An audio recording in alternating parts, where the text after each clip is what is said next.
Hi అందరికీ. ఈరోజు నేను సింపుల్గా చికెన్ ఫ్రై ఎలా చేయాలో చూపిస్తాను చూడండి.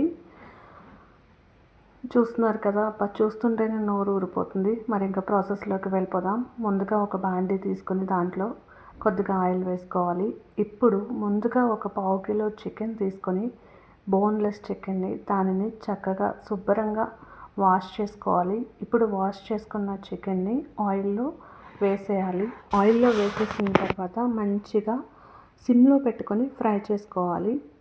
చూస్తున్నారు కదా, చూపిస్తున్న విధంగా లో ఫ్లేమ్లో ఫ్రై చేసుకోవాలి. ఫ్రై చేసుకున్న తర్వాత ఇప్పుడు 1 టీ స్పూన్ అల్లం వెల్లుల్లి పేస్ట్ వేసుకోవాలి.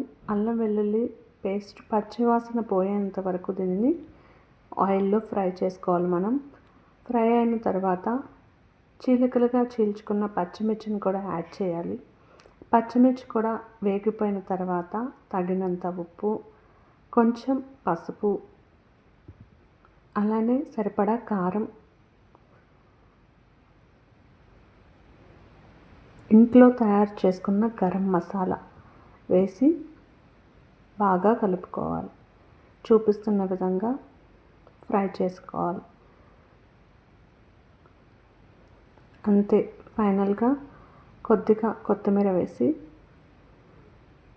కలుపుకోవడమే. అంతేనండి, చాలా సింపుల్గా చికెన్ ఫ్రై రెడీ. ఎంజాయ్.